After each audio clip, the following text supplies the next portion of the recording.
Hello, everyone. My name is Shane German, the music director at WYCE 88.1 FM in Grand Rapids, Michigan. And today we're joined in our virtual studio by Ruston Kelly. Acclaimed singer, songwriter, and self-described dirt emo musician, Ruston Kelly will release his highly anticipated new album, Shape Destroy, on August 28th on Rounder Records. The follow-up to his critically acclaimed 2018 album, Dying Star, Shape Destroy documents his journey through maintaining sobriety while facing his past. He addresses these experiences and setbacks with unvarnished honesty, grace, and conviction across 13 beautiful new songs. Please welcome to WYCE, Ruston Kelly. Hello, WYCE. It's Ruston Kelly, and we're here to play you some songs for wherever you are. This is called Radio Cloud. 3. Call me a misfit, king of the crowd, out on the hills with telephone poles, hang in the silence till I got something to say. Who was at the end of the hell am I now? I'll do whatever till I figure it out. Looking straight, the pain's gonna show me the way. Climb down the radio cloud, I remember what my name is now. I cut the water and the road way down. You can call me Moses. Don't take whatever they took. It's just a way that we all get hurt. Thinking everybody's only looking at all the pretty roses.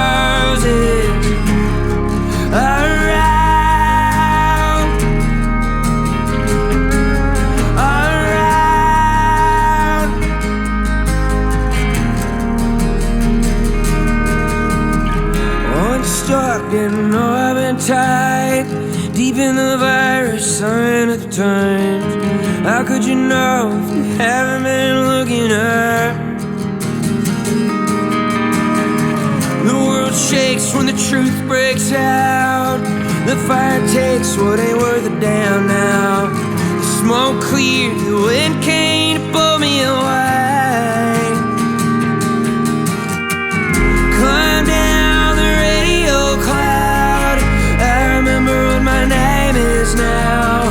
I cut the water, lay the roadway down. You can call me Moses. Don't take whatever they took. It's just a way we all get hurt. Thinking everybody's only looking at all the pretty roses.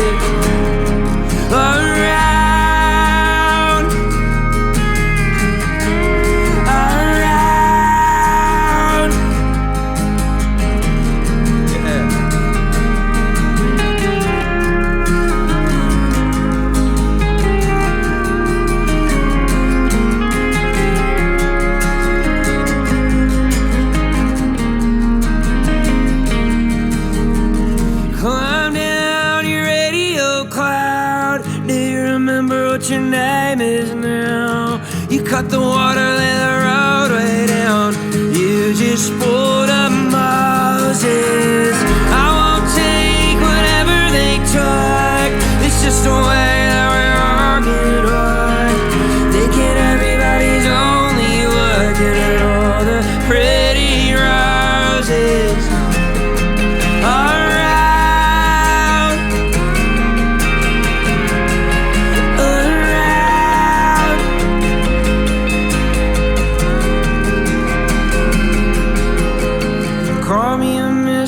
King of the cross, out on the hills with the telephone poles, hang in the silence till I got something to say.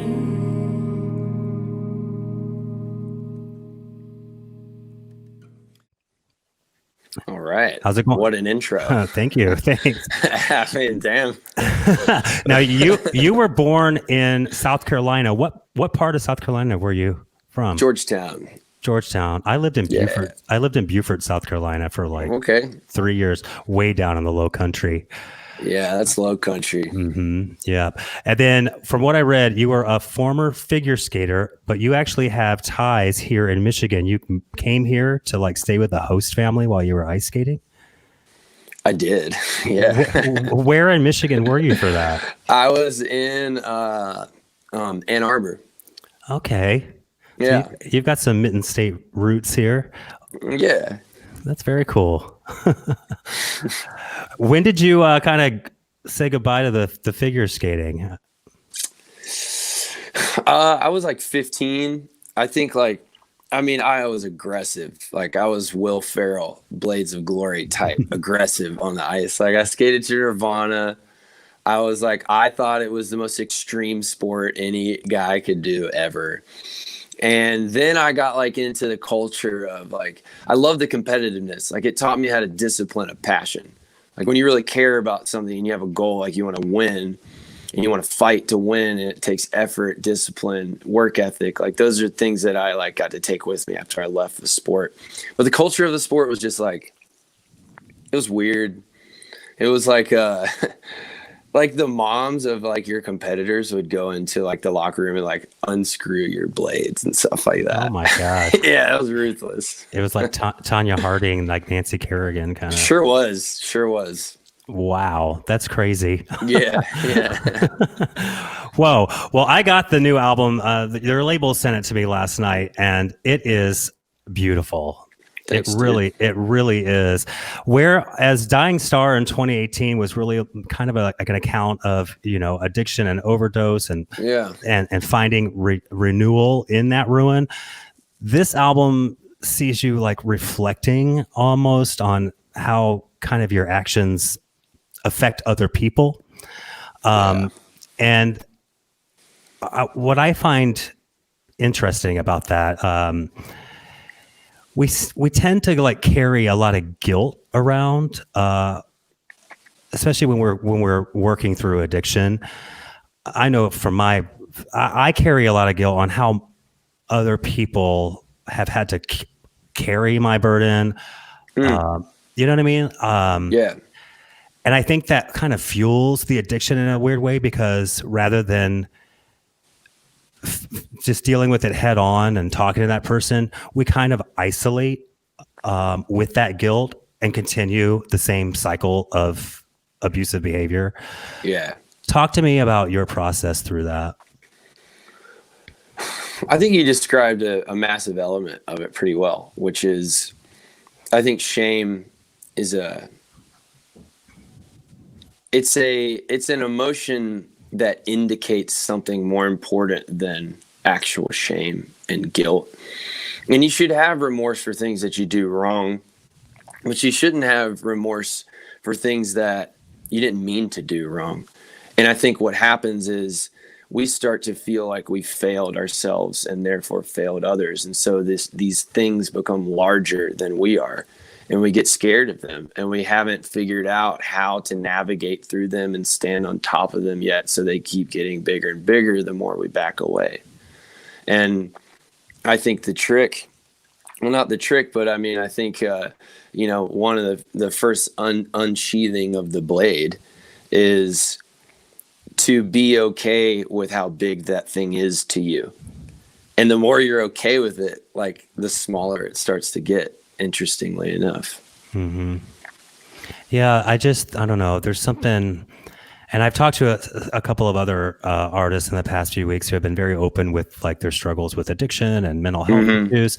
And it seems to be like a common thread in these interviews.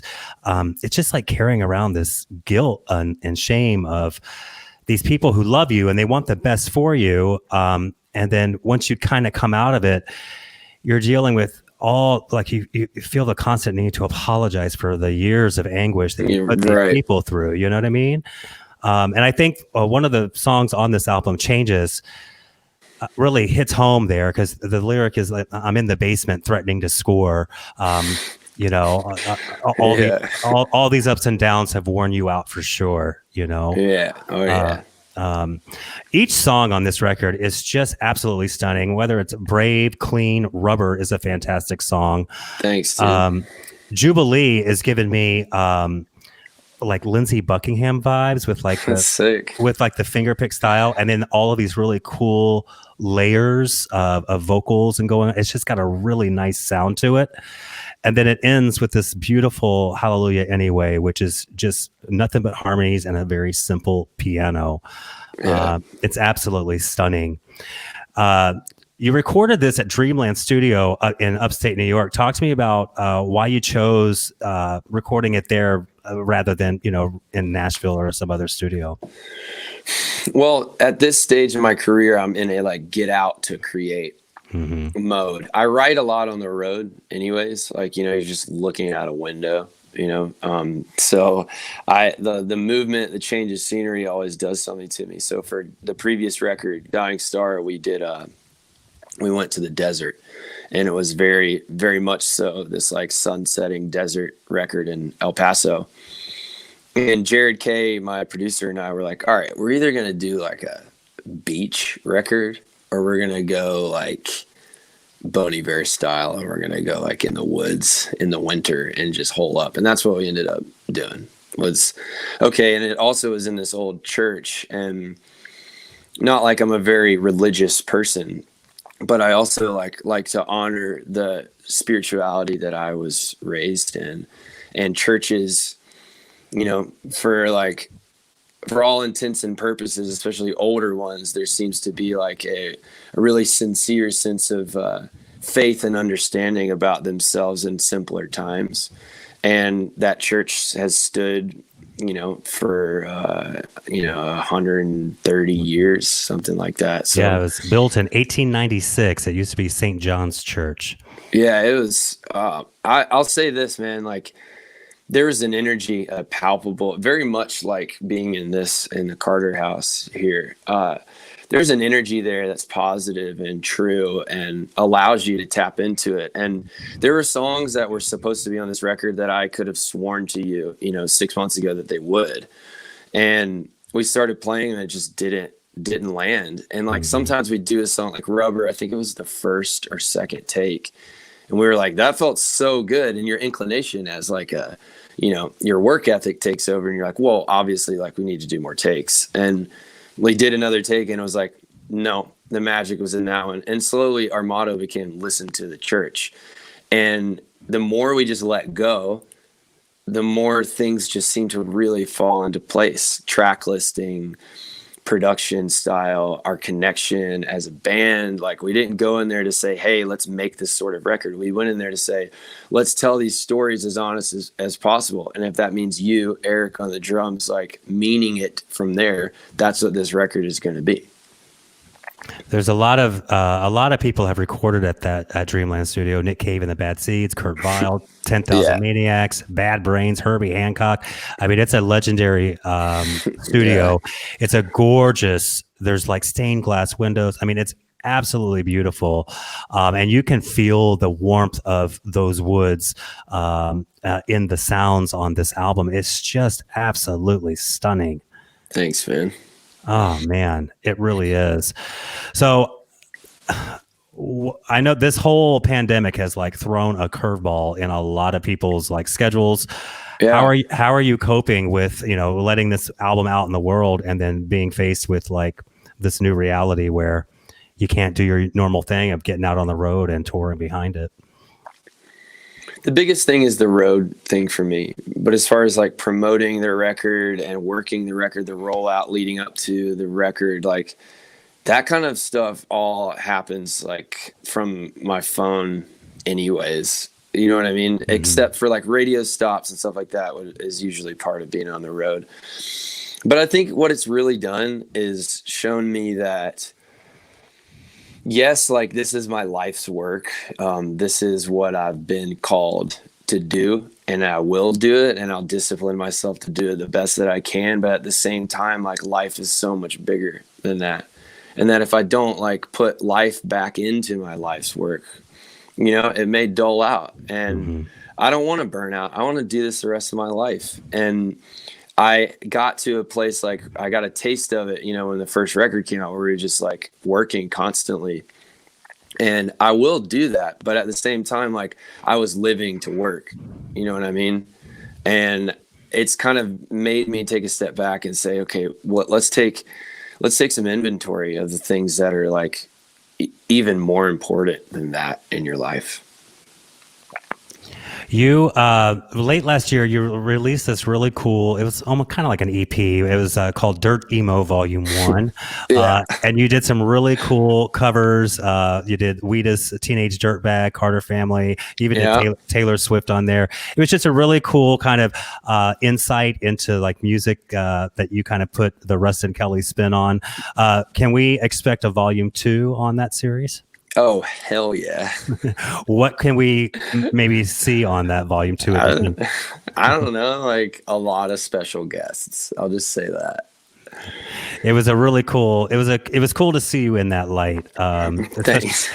Coming off the Dying Star album, it was just kind of like you just took a turn there, and it was like, oh, there's so much more. There's so much more to this guy. He's like, he's actually a kind of a badass. Thanks, dude. It was so fun. Like, it was one of those like you can take yourself too seriously sometimes, you know, and it's important like to have the seriousness and like have a sanctity to the messages that you want to deliver to the world. But like, it's also important to have a lot of fun, and Dirt Emo is like our chance. Me and Jared's just like goof off and record songs we love. It was really fun. Yeah, well, we've got all your stuff here at our WYCE music library. The new album, Shape and Destroy by Ruston Kelly, will be out August 28th via Rounder Records, and we can guarantee that will be in our WYCE music library at that time. Ruston, it was really great talking to you. Thanks so much for taking time to speak with us. You too, Shane. I appreciate it, man. All right, good luck with everything. All right, man. Peace. All right, bye-bye. Okay. Is that So I'm just going to do a quick tune. You do you for a second, and I'll do me. Still here. If you're not still there, I'll still be here. So it doesn't really matter. But I hope you're enjoying yourself. This song is essentially about being thankful for the footprints people leave along your path, guiding you to know your path better and the love that kind of follows.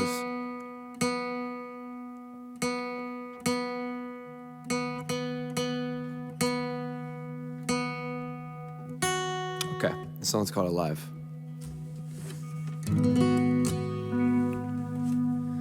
Looking at the flowers coming up from the ground, through all of the rubble of everything that I tore down. Now I'm looking through a telescope, not a cloud in the sky. What a beautiful moment to be alive.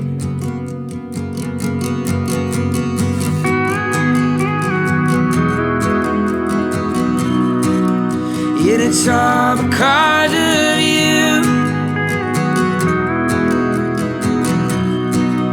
Yet it's all because of you, my life.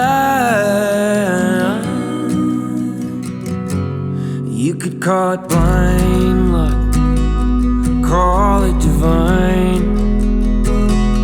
However it happened, I made it out to the other side. Now I'm laying in the early light, looking deep in your eyes. What a beautiful morning to be alive. Yet it's all because of you. Yet it's all because of you. There ain't nothing left to do but say you need me.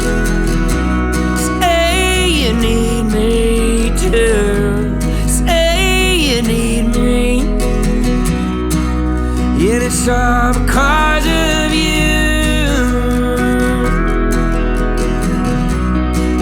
Yet it's all because of you.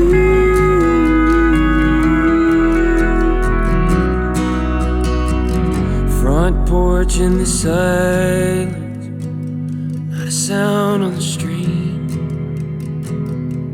And on the horizon, the sun is setting pink. You're cooking something in the house, singing John Prine. What a beautiful